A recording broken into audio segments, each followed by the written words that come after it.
Well, good evening, America. I'm Al Ferguson, and something brand new begins again for the LGBTQ community. A unique gathering of the largest collection of diverse LGBT personalities ever assembled. COVID-19, as we all know, has changed our entire world, and it requires bringing new thinking, new conversation. We've marked Stonewall 50. We don't have public celebrations in 2020. So what's next for our gay community? Where are we going? What is important to us between now and November 3rd, 2020, and the election of a lifetime? What is the next 50 years of Stonewall going to look like? So many questions. Now let's find some answers. Happening Out Television Network has brought you unique programs. It's Happening Out, like television's The View, with a whole lot of gay people, is the most popular live gay television show in the world. We were excited to report that last week's show did 167,000 viewers in YouTube.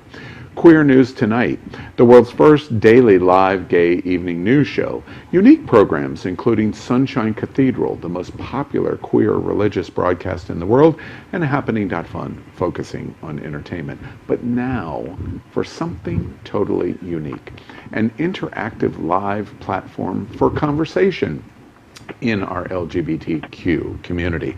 Combine interesting and diverse individuals from our community, combine the most important, even fun topics to discuss, combine your ability to participate, and we have found something completely new. So many of what is important to LGBTQ America is tonight on Gay Town Hall.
Well, welcome to Gay Town Hall.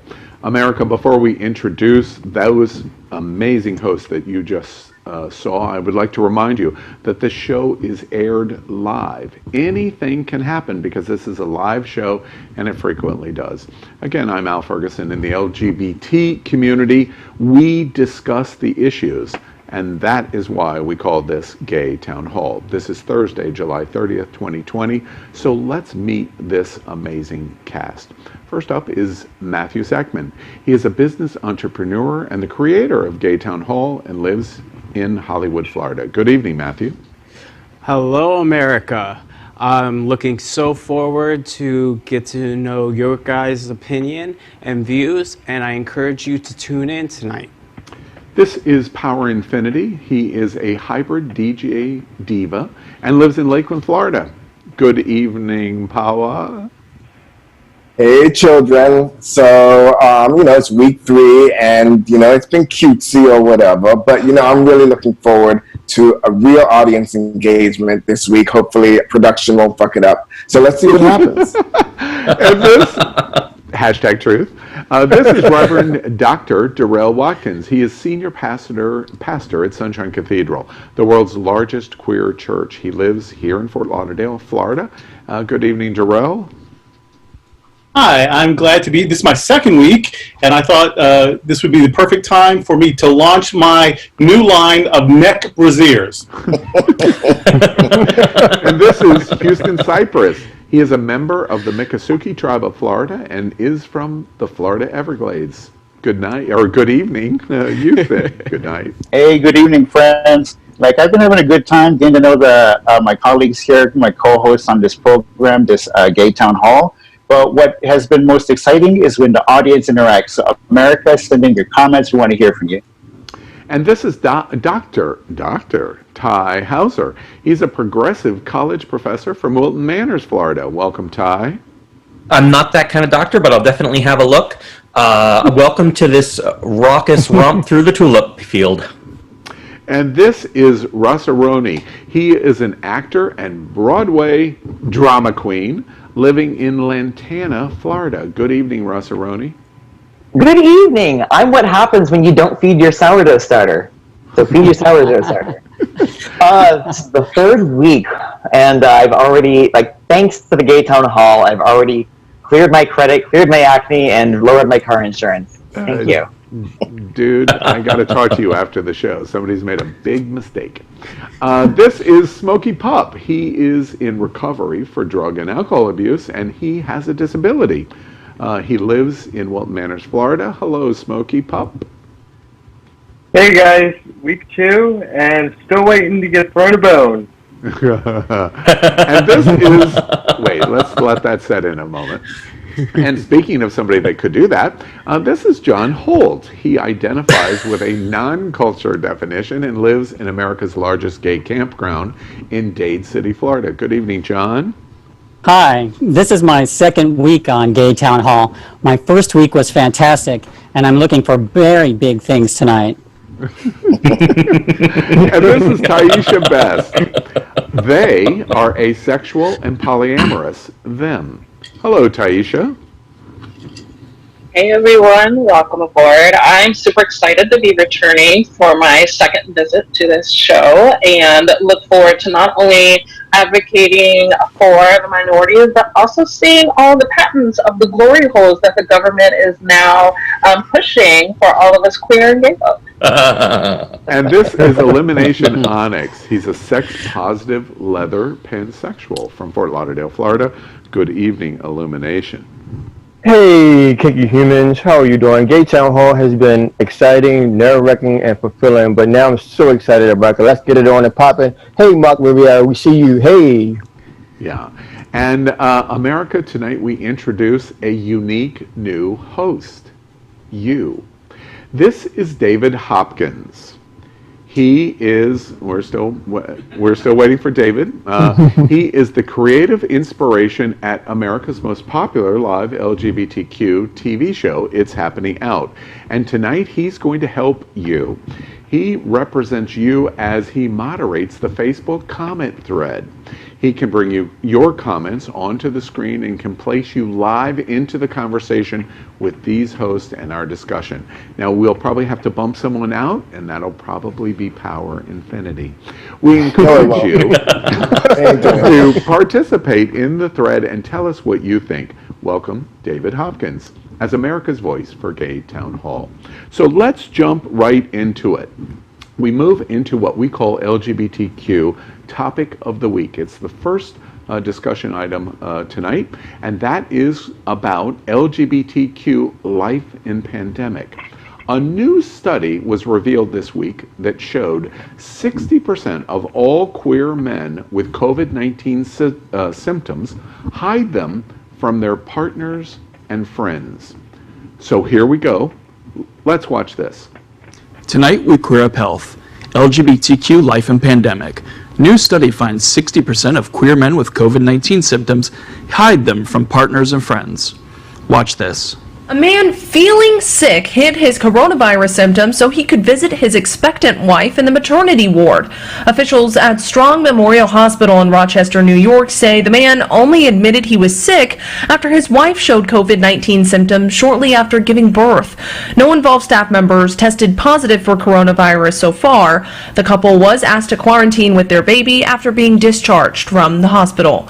Katie Johnston for CBS Local News. In a comprehensive study of LGBTQ Americans, which sampled almost 2,000 participants, it was found that nearly 60% of respondents who had felt possible symptoms of COVID-19 had hid those symptoms from their partners, family, and friends for varying degrees of time.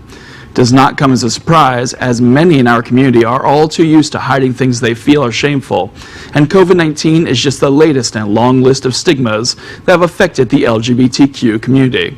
It is, of course, strongly against guidelines to hide your symptoms with people who you are in close contact with, as it severely increases the risk of spreading the virus undetected and can lead to numerous others being infected, according to the CDC. Well, that's America's Voice, David Hopkins, who was reporting at Queer News Tonight and for us on this special topic of conversation here at Gay Town Hall. Coronavirus affects every aspect of our LGBTQ lives, jobs, economic collapse, even our sex lives. Tonight we report LGBTQ life in pandemic. The new study finds 60% of queer men with COVID-19 symptoms hide them from partners and friends. Darrell, let's start tonight in the conversation with you. Yay. I have been with my husband for 20 years. I'm from before apps. I actually met my husband in a room. P.S. That room was in seminary. 100% true. And so, so I'm sort of a bystander all this. I mean, after 20 years, of course, I would tell him everything. And I would risk everything to take care of him if he were sick and vice versa. So, there, in my situation, there's no hiding. But if in other situations, I realized that we had ethical questions when it came to HIV and Hep C and herpes, and when do you tell, should I tell, why tell, when is it appropriate? We had to wrestle with a lot of questions. I think there are fewer questions with an airborne virus. If you're sick, stay home, and when you go out, no matter how you're feeling, wear a mask. So I usually think of myself as not being terribly judgy, but about this, I would say, if you're sick, stay home, and regardless of how you're feeling, when you go out, wear a mask. Yeah, I mean, I understand why one would want to be private about their symptoms. When I first contracted it, I didn't want to tell everyone, but I did tell the people that needed to know, and I don't understand why someone wouldn't do that with their partner. Denial ain't just a river in Egypt. Queens. And we should Ty, know that. wait, let me jump in on Ty real quickly. Ty, you just completed your rotation in COVID. You caught COVID. You tested positive for COVID. Did you ever consider in that time, I think I already know the answer, but did it even cross your mind, I'm going to keep this secret because I'm worried about what people will think about me? No, the very first thing that I did was contact everyone that I knew that I had come in contact with from the day I suspected that I contracted it. And it was worse than calling up all of my exes saying, you need to get tested for gonorrhea. Like, I've never done that, but I can only imagine. I mean, what's that feel like? Are you looking at me, dude? Are you looking at me? But no, I mean, it was embarrassing, but it was important that I be honest with people that I care about. So yeah, I can't imagine keeping it from a partner or a loved one. And I was going to add, sex and dating during this time, we have to look at it different because the outcomes are only two. Either we survive it or we don't. And so, we have to look at it as no new booty in 2020. And so, you can either do a thorough check, have that questionnaire ready, find out where they've been, where they're going, get your stalker together to find out where they live, who they stand with, because the thing is, you do not want to risk that life of someone being selfish just by a breathing disease.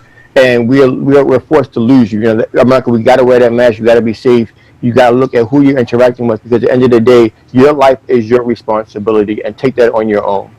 I think Darrell said that he's not too judgy, and I'm also a person that doesn't consider myself too judgy either. But in this area, I'm proudly going to be judgy, because you could judge somebody if what they do affects you. Yes, you have every right to be judgy then. Please keep in mind that it only took one bitch in Wuhan, China, to make the whole world go round this way. One.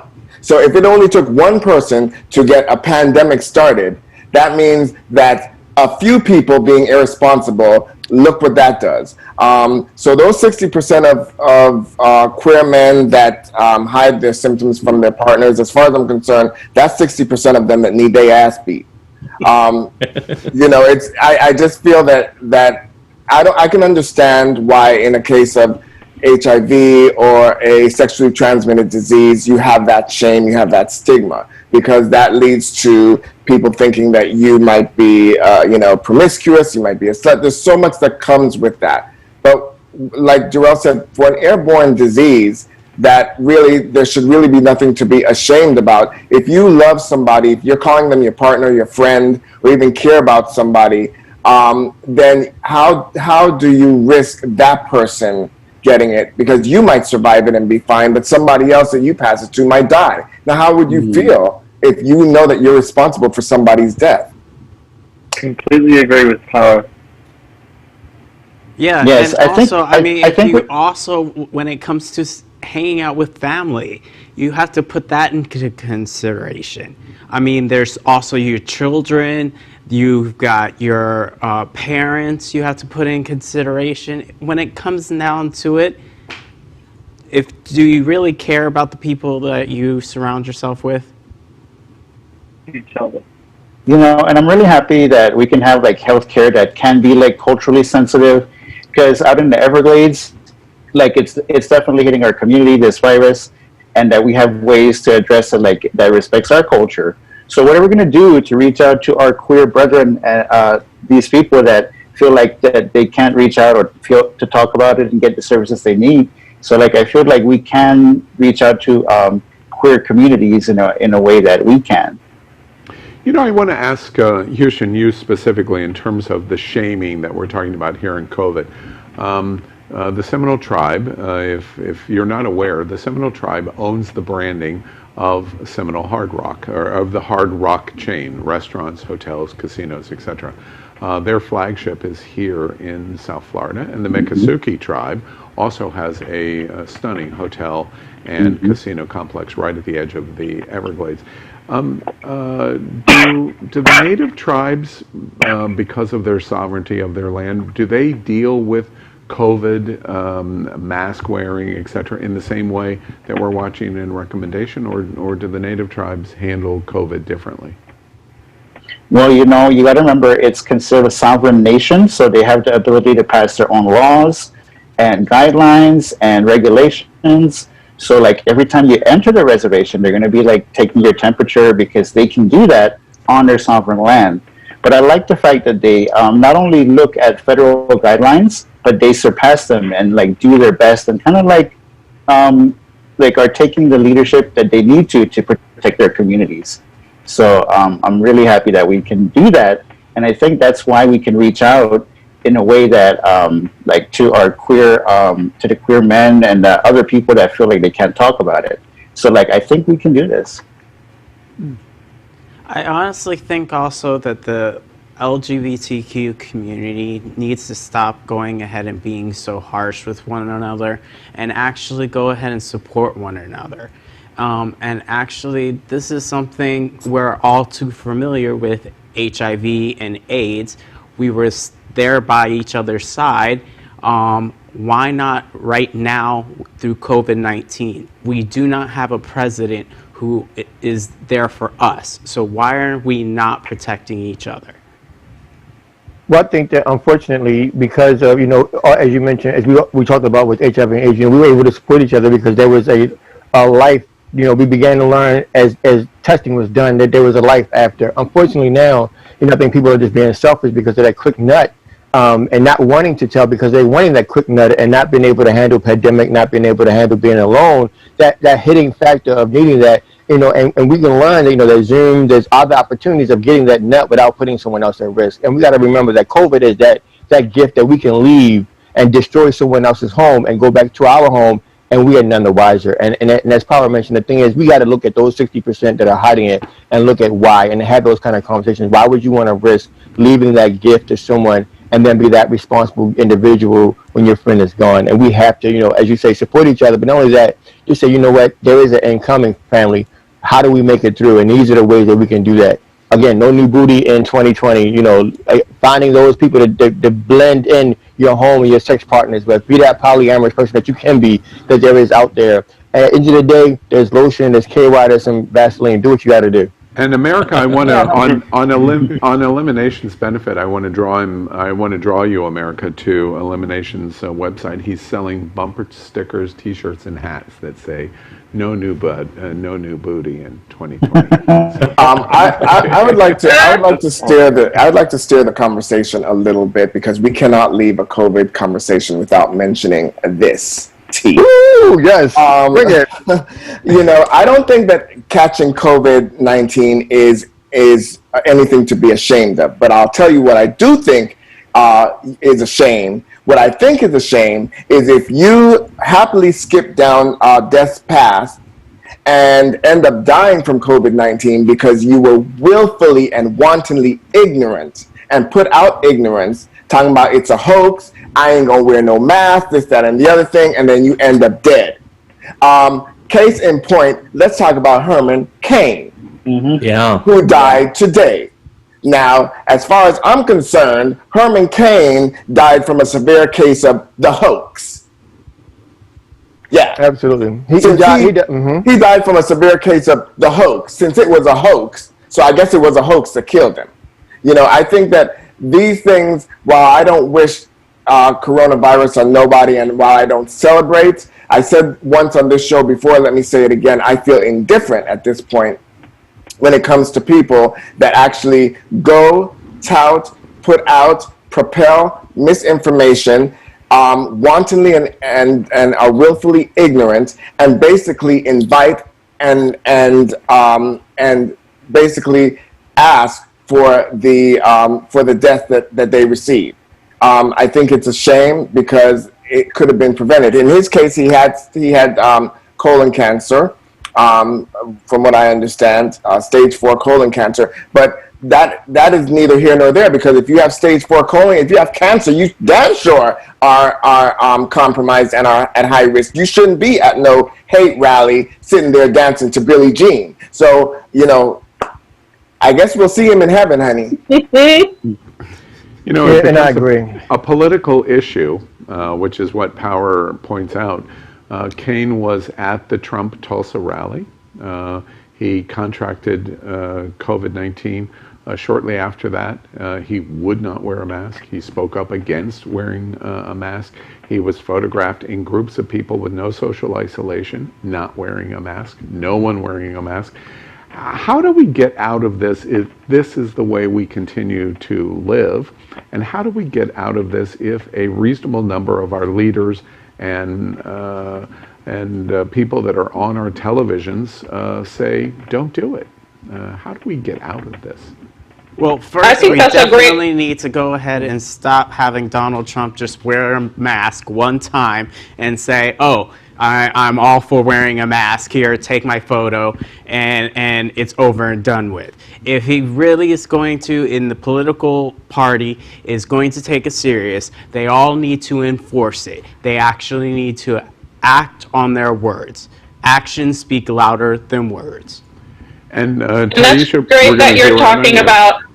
Right, so we talk about politics, and the thing is, and unfortunately with Herman Cain specifically, he put party politics over self-accountability and cultural accountability, and you are a citizen of this country. You have every right to question your political party if they are doing something wrong. The problem is, and it's oftentimes on the Republican side, that they follow like sheep and don't have that self-accountability to do the research themselves and find the fact and then hold their politicians accountable. So Herman Cain just followed along, and because he put his political party over his own cultural and self-accountability, he unfortunately passed away.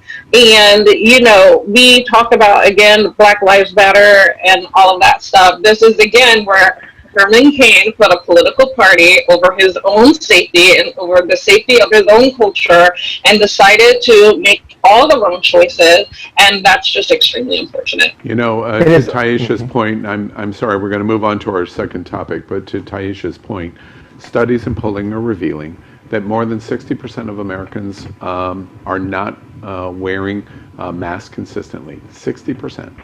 60% of Americans are saying that even if a vaccine is developed, they're not going to take it. The combination of those two statistics indicate that we're going to be in this for a long, long time until we have a vaccine and until we accept the use of the vaccine and we consider it safe.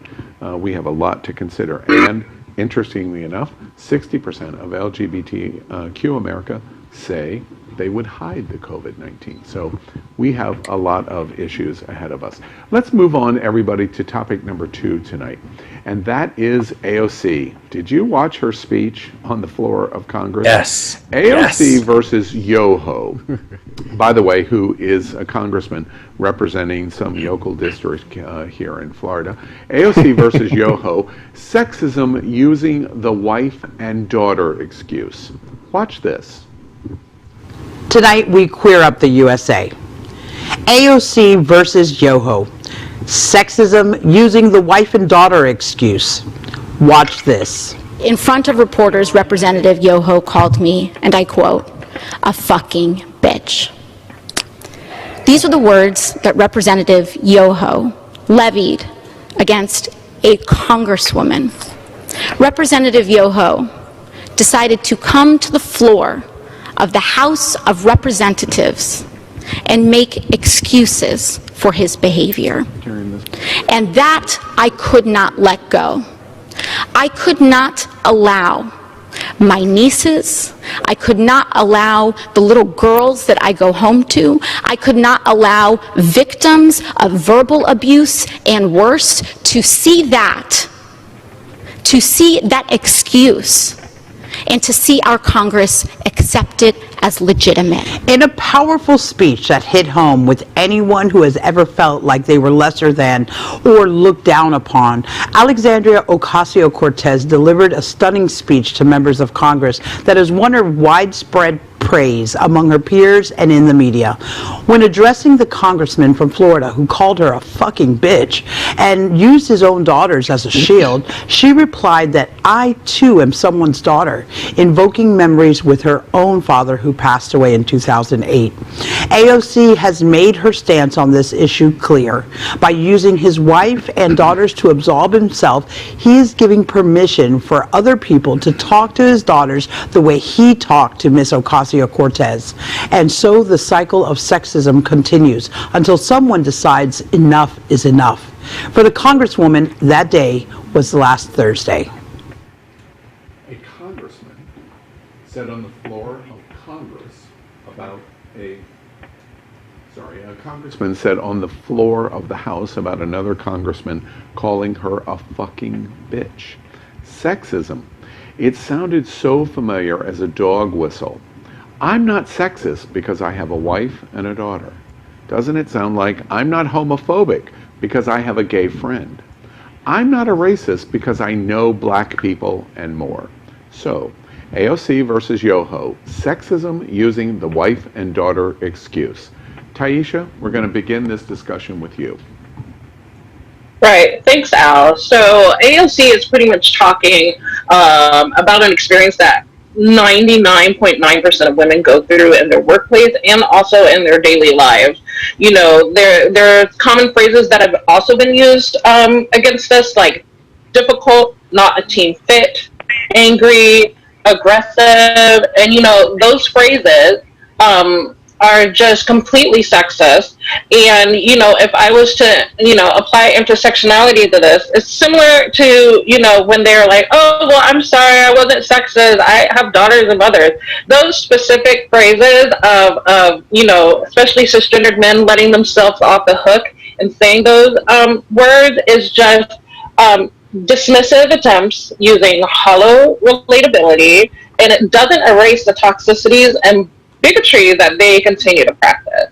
So basically, this is another foundational toxic culture that is in the workplace that women go through, and most of the time it's not because women aren't doing their job well, is that they're doing their job too well, and men feel threatened by it. And so the common denominator that they now go through is a threatening of our gender, which again is homophobia, transphobia, that all kind of falls under that same umbrella of that I don't know who you are, I am threatened by who you are, therefore I'm going to attack the thing that is the most easy thing to attack. If he had said something, had he had an apology, that would be different. But toxic masculinity teaches us that men don't like to apologize, so I'm not surprised. There's a very, very strong relationship between shame and violence. When one feels shame, one reacts with violence, and that's exactly what's going on here. This is the basis of toxic masculinity. He didn't want to feel like less than a man, quote unquote, because this woman is, having a strong voice. And I'll tell you this, Al, and let me ask you this question: do you know why I teach writing, Al? You're going to tell me, I hope. I'm always right. And she is an articulate, strong woman who makes a really good argument every time she's on the screen. So there's nothing to feel but shame when you're a man who has nothing to back up himself except for, oh, I've got girls. And one thing also, Cortez, I was so proud of her because she ended up going ahead and bringing a lot of other Congress women alongside and got the opportunity. They shared their own experiences within the workplace in Congress, and they stood up and said enough is enough, and I applaud her on that.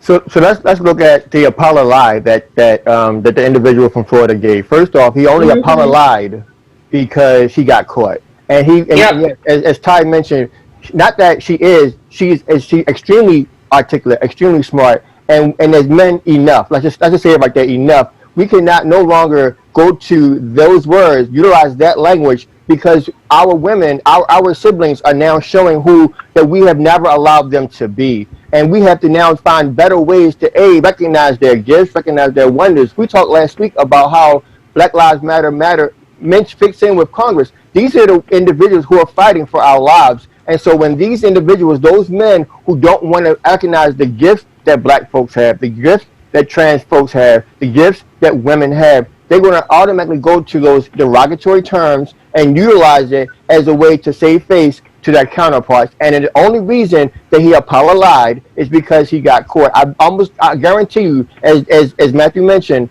when all those wonderful, strong women that spoke their truth, they never had the option to get an Apollo lie because the congressman went back to the good boys who don't look like me. Let's be clear, don't look like me, don't look like Taisha, don't look like Houston. Those people who stand up for that foolishness, they all cheered, high-fived, and kept it moving. And so I say to men in general, enough. To our folks, enough. This stuff has to stop. And the tactic that he used is a shield to utilize to say, hey, I got this, I got that, but guess what? We all got mothers, we all got siblings, we all got that. So stop using that.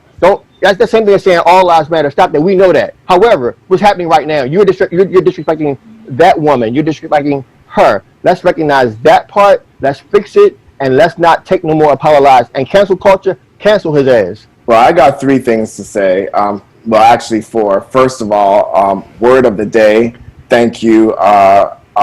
Elimination, Apollo lie. I'm gonna use that. 2, it's always motherfucking Florida.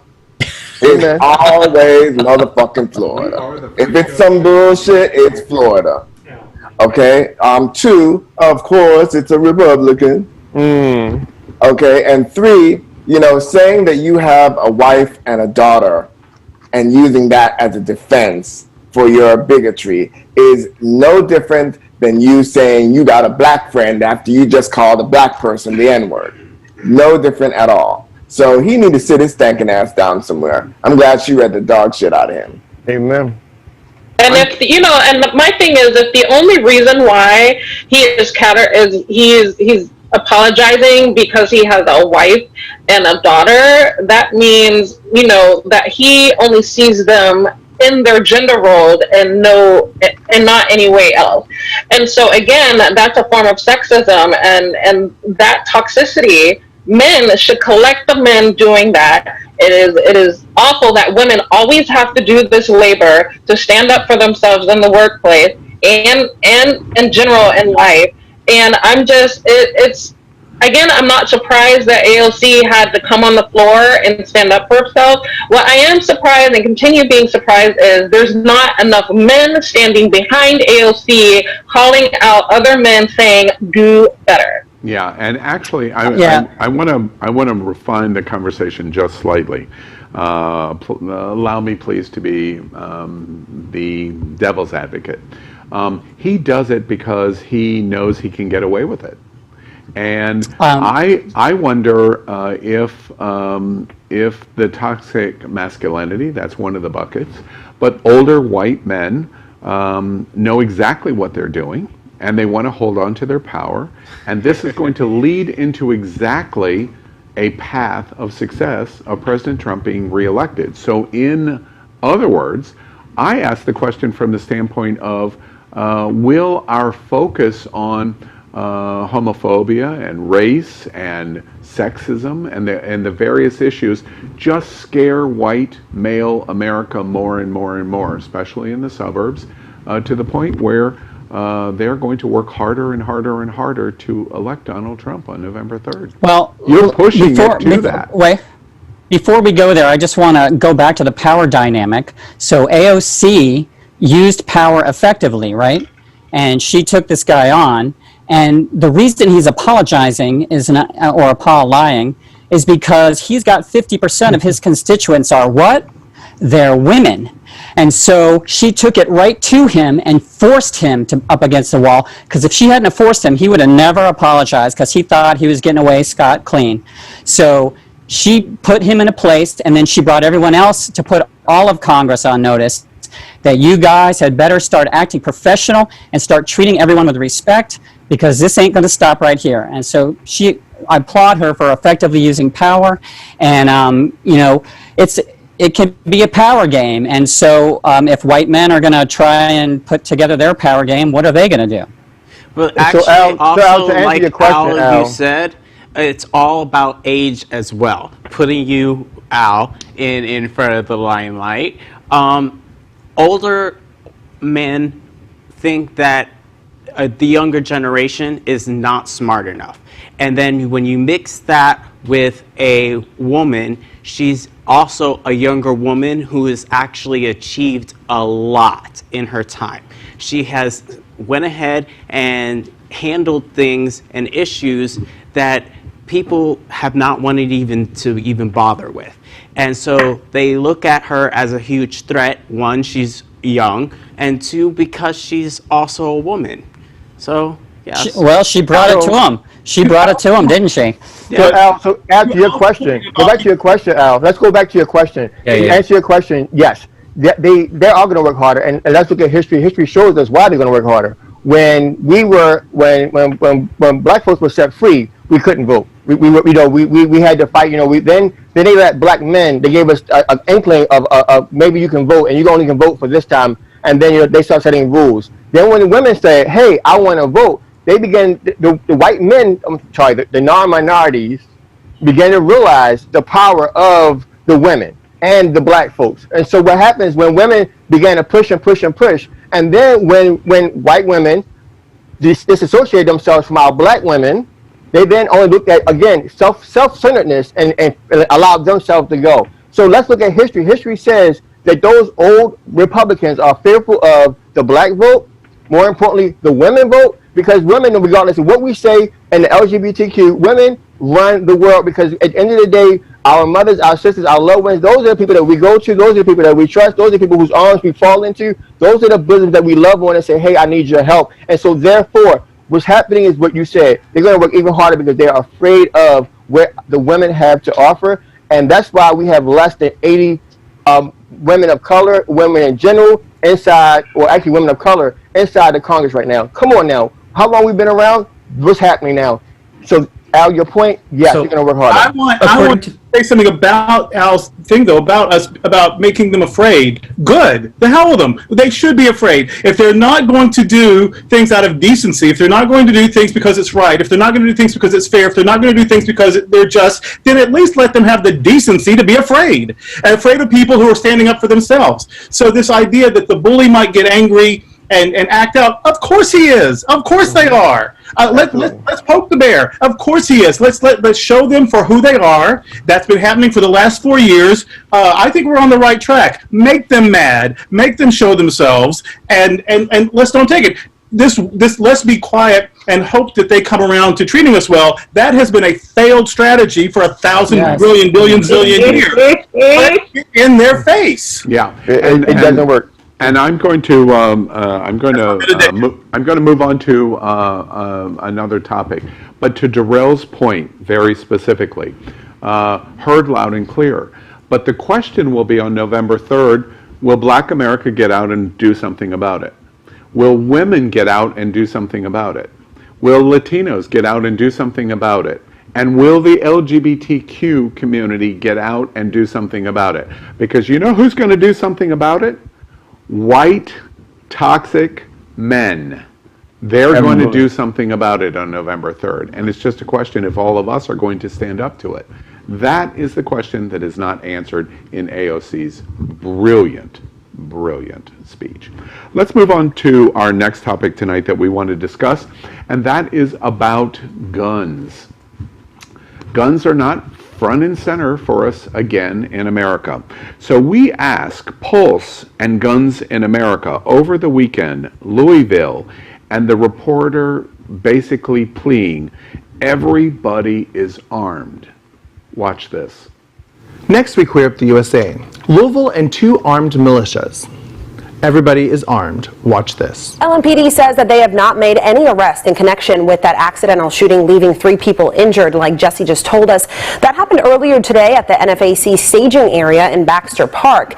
Investigators say the individual involved was a participant in the march, and they are still investigating what happened. Police also say just moments ago that they made 5 arrests during today's demonstrations, but they did not receive any reports of violence or damage, and said that today's event remained peaceful. LGBTQ America is once again seeing the repercussions of violent gun culture in America, following the police killing of Breonna Taylor, who was sleeping in her own home. Calls have been getting louder and louder for the arrest of the killers. Now, peaceful protesters are squaring off against the Not Fucking Around coalition, armed militants who are demanding justice and equality. There is only one thing for certain, and that is tensions are rising in Louisville, and if history is an indicator, we need to watch what happens next, as it could have a major impact on all of us. Well, the news was completely live today. John Lewis's funeral in Atlanta. Both House Speaker Pelosi and President Barack Obama drew attention to John Lewis' support of the LGBT community by his sit-in over Pulse and Guns and the 24-hour sit-in. We ask here at Gay Town Hall as we discuss this, is anybody tired of thoughts and prayers? Because that was what we got 4 years ago for Pulse. There's lots of thoughts and prayers. What progress have we made when we watched Louisville over the weekend with so many weapons on the street on both sides? Power, let's begin with you on this conversation. Well, you know, I read a meme the other day that really sums it up really well. It said, if the United States saw what the United States is doing in the United States would invade the United States from the tyranny of the United States. And I think that sums it up pretty well. I mean, I don't want to hear no more thoughts and prayers. What I want to hear is get them out. That's what I want to hear. We see these battles going on between protesters and the crackdown coming from the government. and you realize that we are no better off even after the shooting here in Florida, after many mass shootings all across the nation. We hear a lot of talk, we hear a lot of jibber jabber, but we don't see any actual movement. And this, once again, highlights why elections matter, why votes matter, why it's important to get out there and, protesting and marching is good, but the real change comes from the power of your vote. So we need to get out there and make the change happen, not just with our voices and our activation, but with our votes. That's where the power comes. Well, can I also say that, the concern about guns only became effective when citizens, I won't call them militias, but citizens armed themselves. Citizens who look like me armed themselves. When those folks stormed those federal buildings, they were not met with the same type of justice that a person like me who would storm that building would have been. So let's be clear about that. And then the second thing is, we have lived this history before. There have been times where a mob or a bunch of pseudo policemen have went and stolen a black individual from a federal protected person's building, and only to never be seen from again, and or days later return beat up, broken, or whatever. So let's go back to that. Yes, gun control is needed. Yes, gun control for everyone. But until the rules are right on both sides, we are going to continue to have this conversation, because we know what the world look like when an individual goes and kills a bunch of people at a black church. He leaves out and gets Burger King or gets food and he's fine. When a gentleman tries to pass a pseudo $20 bill, he ends up dying. So let's go back. Let's be clear. And so let me also say one more thing, Power. Let me also say this. Me as a black man, I thought about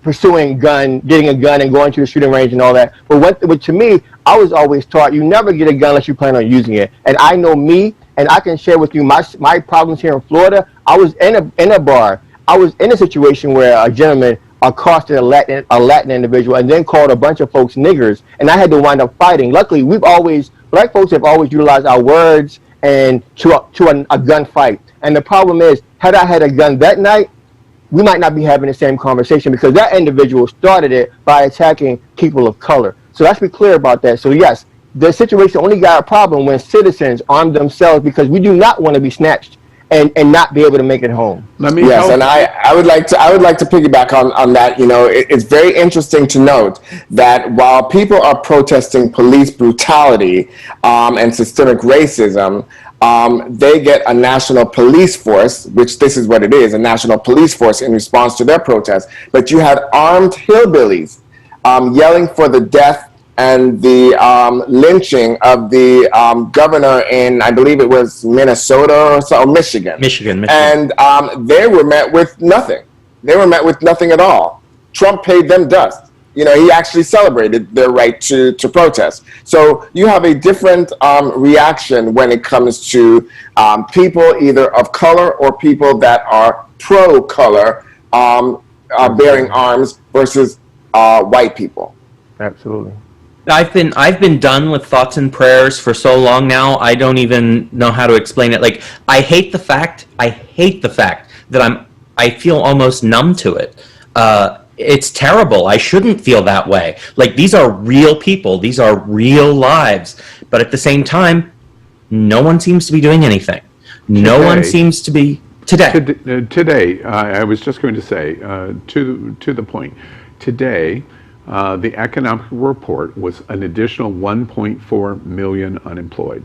The House and the Senate are debating the unemployment extension, which is going to expire tomorrow. And between approximately 40 to 50 million people are unemployed that are going to be directly affected.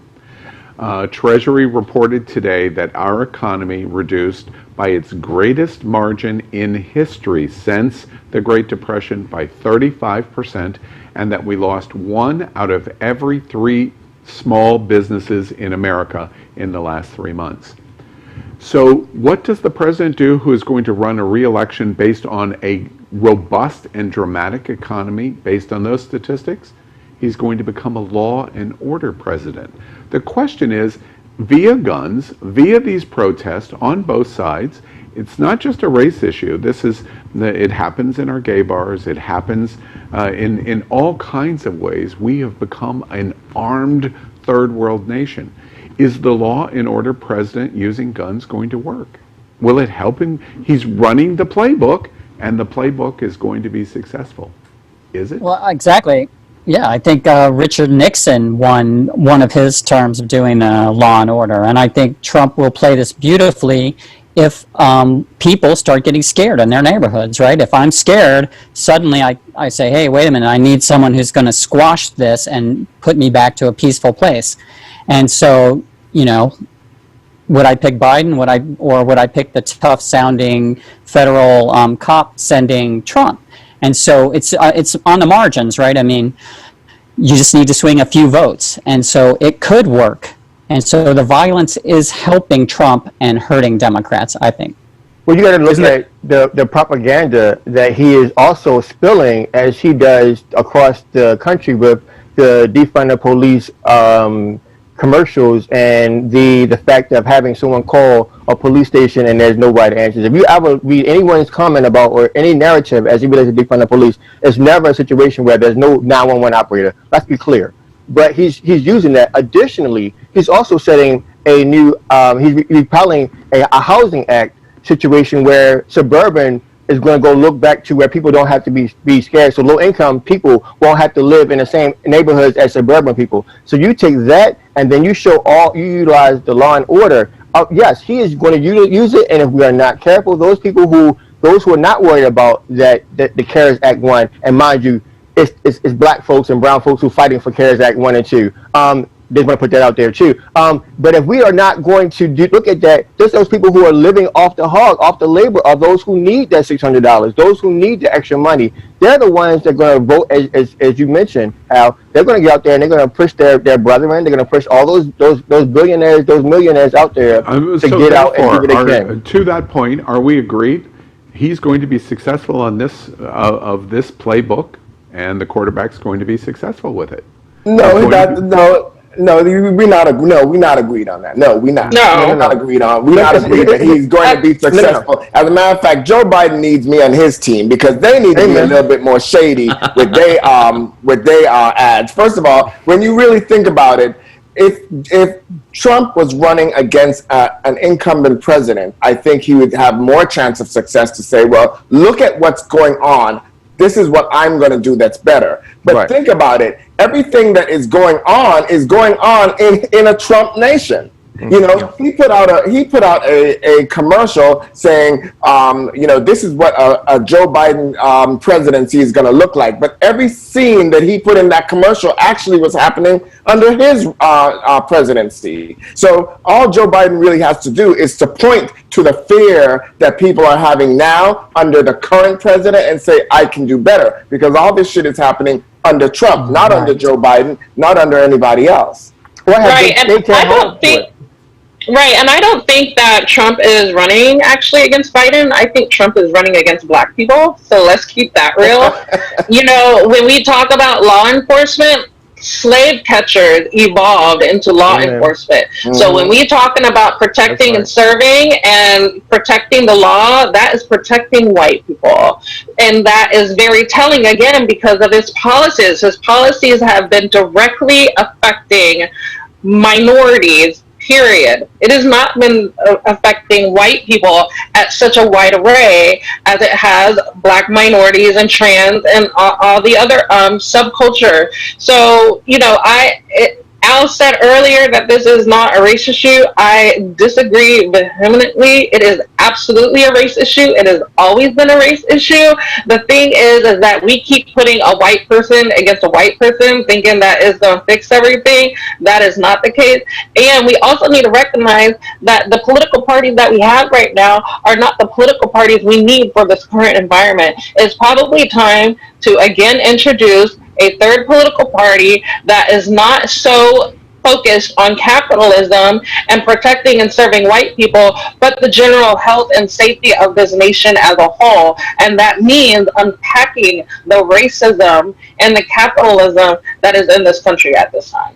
And so, Al, to your point, this is only a play in his playbook. Nor do we are not in agreement. None of us are in agreement with you, but this is only a play in his playbook. And this is why Gay Town Hall is so important, because all of us can utilize our voices. And I challenge everyone who's listening, as Power just mentioned, defunk those rumors. We all of us have a voice. All of us have social media. If each of us take the time to disband one of his false news, we all can reach one, teach one, and we can make the world a better place. So that's why it's important. Plug Gay Town Hall, America. Get involved. Get into it. Vote. But it's very, very important to remember, and especially because I wanted to play the devil's advocate, 45% of America absolutely disagrees with us. Absolutely, hands down. We'll make the exact opposite argument just as passionately as we will. Absolutely. But how do we bridge that gap? How do we bridge that gap?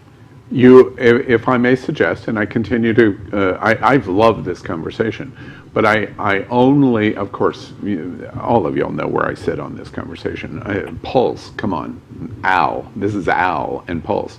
And his Pulse shirt. But our situation is, I went to bed in Greece with RuPaul's Drag Race and Hillary had won, and I woke up and Trump. Here we go with RuPaul's Drag Race. No, I was just gonna say, what does RuPaul have to do with this? Here we go with RuPaul's Drag Race. No, I'm not doing that. And my point is, unless y'all want me to, because I'm happy. Please, God. No, we do not. No, we do not. Okay, all right. No. And the issue No, thank is to what Ty just said. He needs to get to 52%. Everything he's doing in Blacks for Trump, Gays for Trump, hashtag walk away for Trump, women for Trump, Muslims for Trump, Martians for Trump, all he's trying to get is 3%. If he gets 3%, he wins. And we're talking about the broad philosophical perspective, which I completely agree with you. I'm only trying to point out to you, we've been down this road once, and it was a disaster in 2016 because of it. The major problem is the violence. It works for him. It works against us. And the tabloids love this crap, and they just put their clickbait out there and make tons of money on all the fear-mongering that's going on. So he's got all the tabloid media right behind him because that's how they make their money. Yeah. So we've got to somehow curb the violence, and hopefully he's not actually ginning it up to make his own cause. I mean, that's conceivable. There's the issue. I apologize. We're going to move on because we're going to do some lightning round of topics. We're going to come back to this over and over again. David By the way, Hopkins. I want to remind everybody, we're at 97 days. 97 days. We're going to be talking about these issues for the next 97 days at Gay Town Hall. One last thought.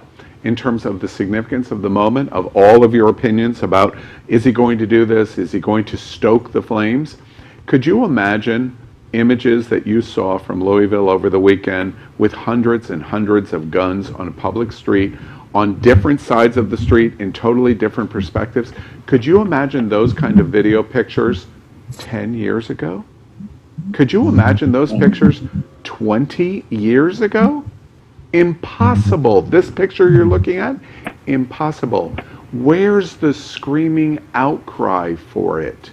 On either side. Al, it's very important to note, like, we're talking about 1967 riot kinds of action here. So it is possible to see this if you look at our historical race riots. His playbook it's not that far enough. Is exactly that. He's torn a page out of 1967 and 68.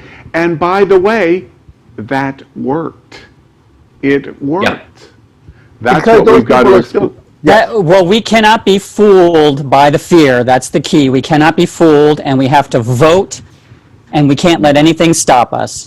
Eliminations, I'm sorry, I've got to move on. Eliminations challenge of the value of Gay Town Hall. We must help educate our friends and families and our circles around us if we don't want the conclusion that may be staring us right in the face. Let's move out of this topic and into a segment in Gay Town Hall that we call Just One More Sentence. We end tonight's show by bringing many of this week's LGBTQ stories to America's attention and to our Gay Town Hall hosts. But let's do it in a totally unique way. I'm going to give you the story headline this week, and then the hosts are going to write the story right before your very eyes by commenting on it, but with a twist, in just a single sentence. We call this segment, oh, guess what? Just one more sentence.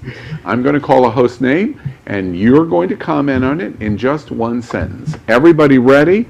Everybody knows what we're getting ready to do here? This thing. Here we go. Gay Town Hall's Just One More Sentence. Austria this week becomes the world's first country to issue intersex birth certificates in historic move. Power?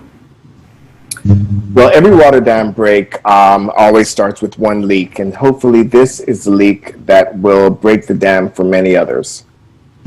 Matthew? Congratulations for going ahead and making gender privacy policy. Darrell? Kudos. Congratulations to Austria for this affirmation of personhood. Houston? I think it's great when the people take charge of their institutions and make it really serve the people. So that's a great job. Ty? You know, congratulations, Austria, but I want to give a shout out to my home state of Pennsylvania, who has just introduced gender nonconformity on their driver's license. So go PA. Well, finally, congratulations to Pennsylvania. And Rossaroni? I am a hue, the lowly gender, lady or a man, it doesn't matter. Hee-hoo! And Smoky Puffs. Clearly, Austria is doing something right here. Great. And John? The concept of non-binary gender is slowly becoming recognized by courts and countries around the world. And congratulations to Jurgen for getting his freedom in Austria. And Taisha? The way that governments are empowering gender inclusivity will impact generations to come. Great. We move into just one more sentence. The headline is Out U.S. Elected Officials and Candidates Could Become a Rainbow Tidal Wave. Darrell? Okay. I'm sorry. Candidates to see that walk. Oh, that's funny slide there. That's Chef Josie running for mayor of Wilton Manors. Houston? I think it's great, and we need to see more of it. And Ty? I thought the rainbow wave was Rossaroni's signature sex move, so I'm confused. Oh, wait. Rebuttal opportunity. Rossaroni. Where's the lie, though? Smoky Pop? Gays for the win. John? There's always been gay elected officials and candidates, but the difference now is that they can be out and proud. Taisha? I'm definitely looking forward to the dress code elevating themselves because the current politicians ain't got it. It's all about the clothes and apparently the crown. It is. Elimination. I'm glad you remembered me this time. So I say stand out, stand tall, shout out to those that are running, kudos to them. And I say elimination for president, elimination for congressman, support the next gay man running. Let's go. Now do you know why I missed you on the last one? Power! Well, they can't become shit if we don't vote. Matthew? Get ready, America, to really chase the rainbow. Our next headline tonight, just one more sentence. We have a 20% rise in, I talked about that. Kylie Minogue confirms new disco album is coming in 2020. Did LGBTQ America just pee themselves a little bit? Let's begin with Ty. Al, do you have your thing? Do you have your hearing in? Al, Little Eva had a song called The Locomotion. Al, Kylie redid it and was really successful. That's who we're talking about. Houston? Oh my God, it's been on my repeat on YouTube all day, and I love it. I'm really enjoying it. Rossaroni. I not only peed, I had an entire bowel movement. I've been leading my cake out in the rain until we had another good disco song. And Smokey Pop. I just about had an orgasm. John. The first single from Kylie's disco album has dropped, and it's called Say Something. We should make that our theme song for Gay Town Hall right away. Yeah, like we have that budget. Good, John. Taisha. So yawn Kylie because I'm looking forward to the Beyonce album and that video coming out. So you go. Oh, cool. Beyonce. Elimination. So who didn't flashback to Vanessa on the Huxtable singing Locomotion with her two friends trying to become a pop star? Do the locomotion. Oh. Power. Well, as a DJ, I peed myself a little. As a matter of fact, it's running down my leg right now.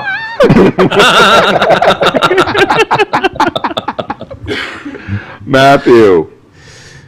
I can't get you out of my head. Boy, you know my love. Let's think about. I'm trying. Misty, I miss you. Yeah. And Darrell, you've probably never even heard of Kylie Minogue, have you? Smokey Pop said he had an orgasm. I was thinking, I should be so lucky. Our next headline in just one more sentence. 1 million moms is at it again. Did you hear? More boycotts for all of you gay boys, because that's who mostly they focus on.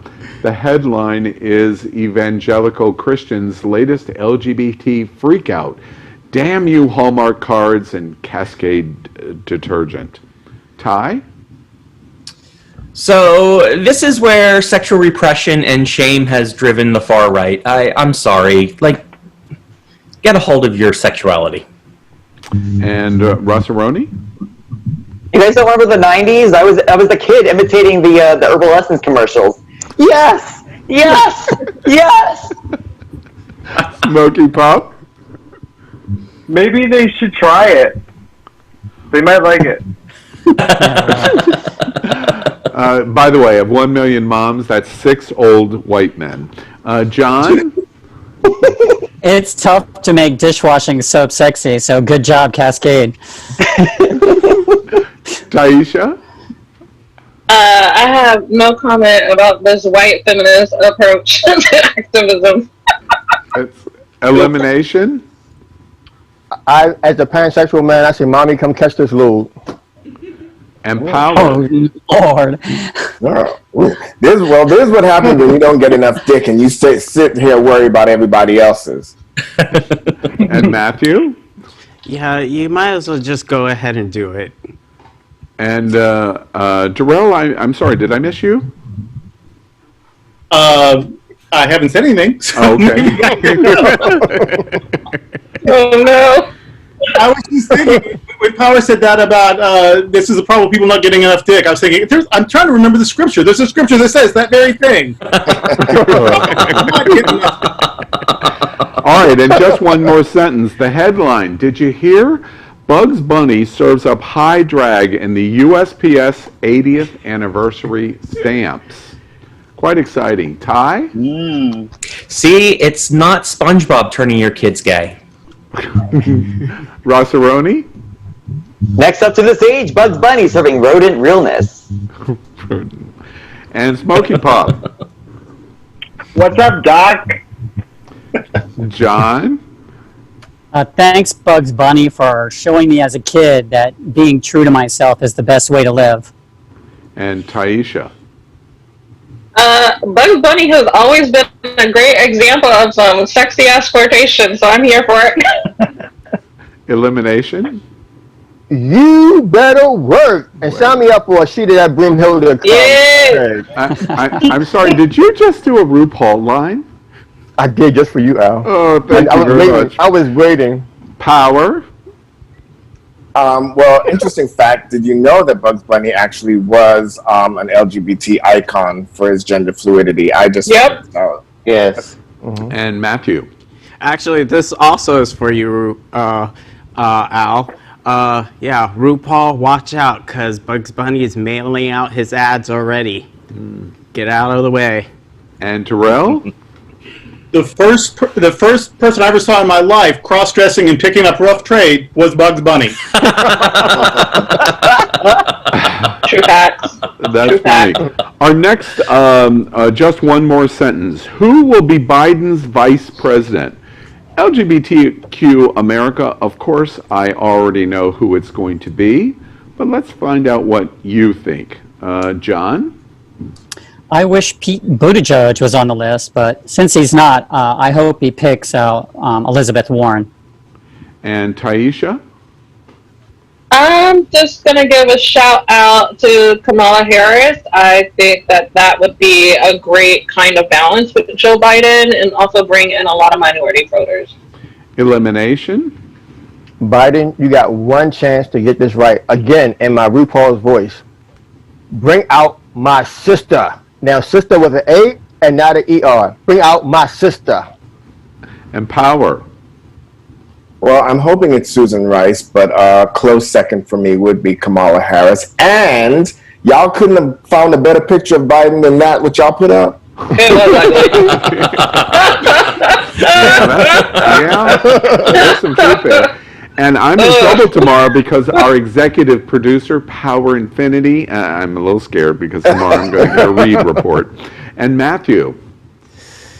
Yeah, I think I'm going to leave this one alone. Anybody right now could fit perfectly in the White House as long as it's gets spins out. Jarrell. Since she was first put out as a consideration, I've been hoping for Dr. Susan Rice. And Houston. You know, I think whoever it is, that they got a lot of work to do to put back all the things that Trump has done wrong. Ty. You know, I hate to do this, but I have breaking news tonight. In order to capitalize on the rainbow wave, I'm happy to announce that I will be running as Joe Biden's VP. Yes. Russell, go ahead, sister. It all depends on how good the shampoo smells that the person's running. That's important. Smoky Pop. Good luck to the winner, and don't fuck it up. Yes. That's Wait, it. Another RuPaul. And affect all of you. Aisha, don't you read me on RuPaul. I'm going to get all of you before we're done. Just one more sentence. Ain't gonna get me. Child, I already got you. I know it. Just one more sentence. Is the rumor true? The new Power Ranger movie features an out gay blue Power Ranger. I know. Let that sink in for a moment. Oh, Lord. John. I hope it's true because it would be a needed mea culpa since the blue Power Ranger, David Yost, left the show because of homophobic bullying. Thanks, John, for that. Got a little tear on my cheek right now. Taisha?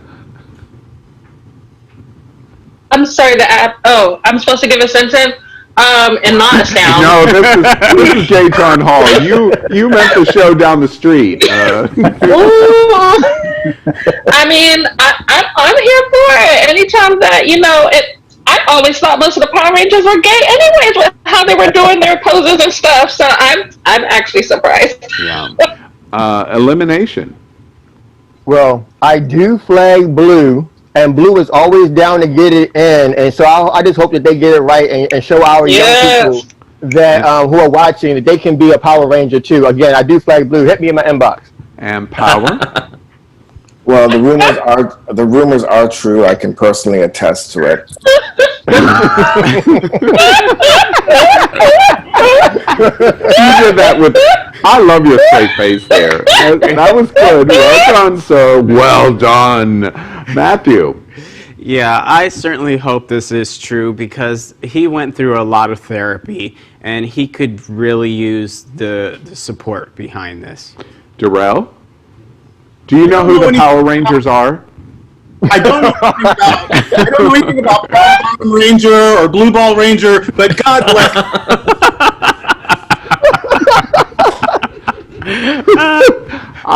That's good. Oh, I'm writing that one down after the story. It's so mine. Blue Ball Ranger. I'm stealing that from you, dude. Houston. Yes, please, and thank you. And Ty? The only power I need in my life is power infinity. Yay! I'm here for you. Oh gosh. Oh, jeez. That's the best suck up of the night. Yeah, right. Right. Now they mad. Yeah. Sucking going on. All that sucking. Somebody say blue balls? Oh, okay. Yeah, exactly. Shut up, Power. Rossaroni. Power Rangers, taste the rainbow. And Smoky Puff. I sure will. I seem to have this plumbing issue. Yeah, plumbing. All right. Just one more sentence. Did you hear? Caitlyn Jenner wants to be Kanye's vice president. Of course. Of course. That makes perfect sense. Taisha? Well, I've never known of two hot messes making a hole, so. Elimination? Did we lose elimination? No, I was frozen on purpose. Because that was my response to all of that. So I will say, I wonder how she feels about the John R. Lewis Voting Rights Act. I want to know about that.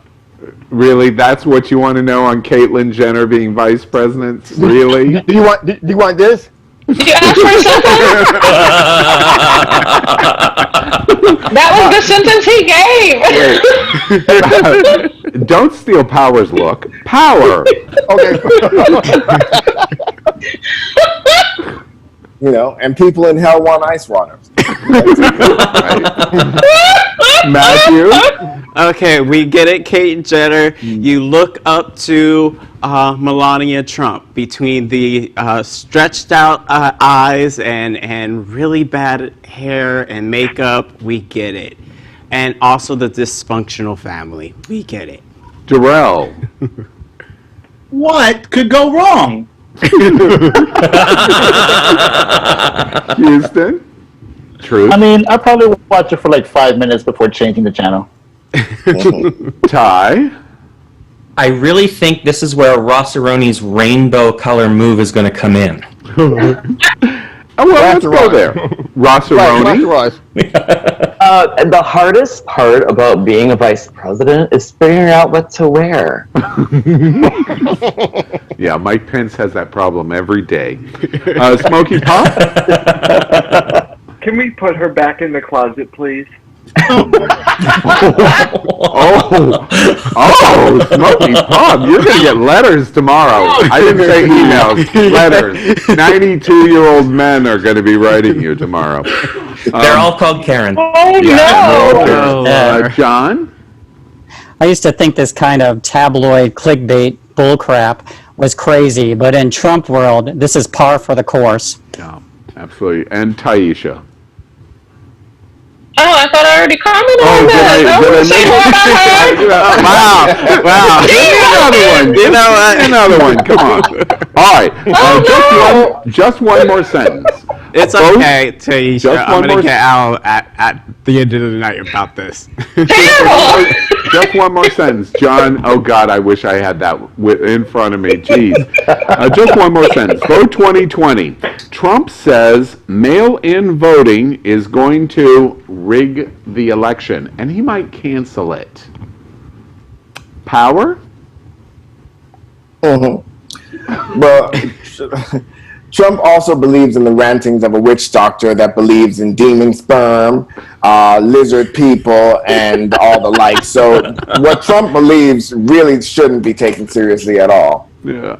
Can you imagine what people 50 years from now are going to come back and look at Gay Town Hall and go, what in the fuck was going on? Don't you think?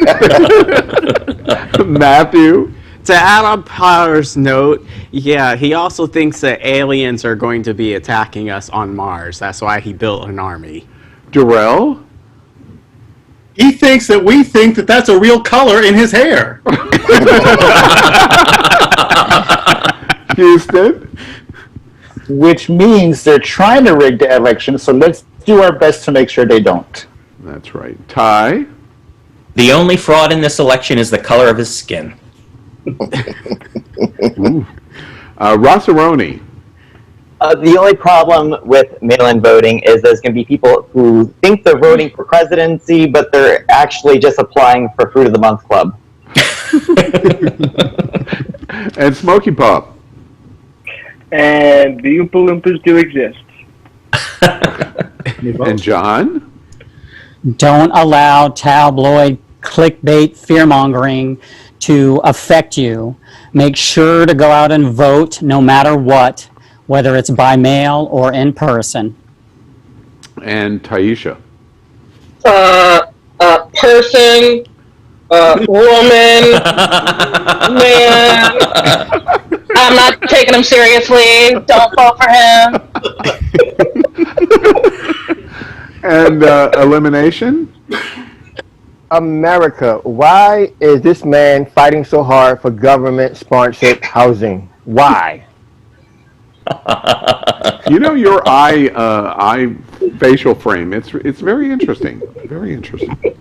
All right. In just one more sentence, we end this segment of Just One More Sentence by probably the most important story of the week. Have you heard? Assassin's Creed Valhalla has a gay sex scene between two hot masculine Vikings. There's the picture of it. Oh my. And of course we need to start on a hot sex scene between Vikings and a game with the senior pastor at Sunshine Cathedral. Well,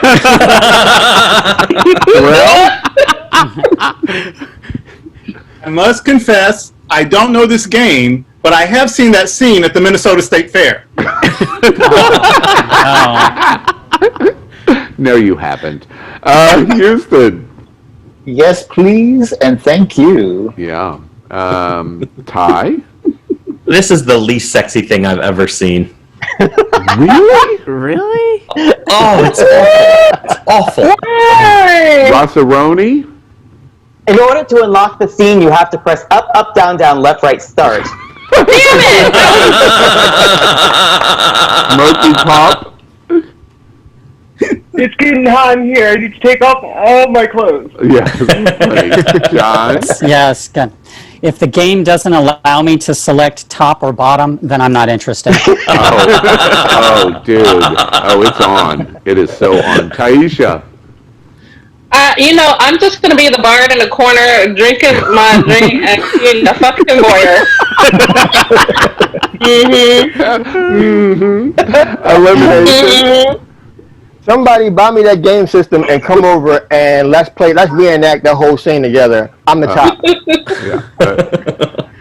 Child, stop lying. Stop spreading those rumors.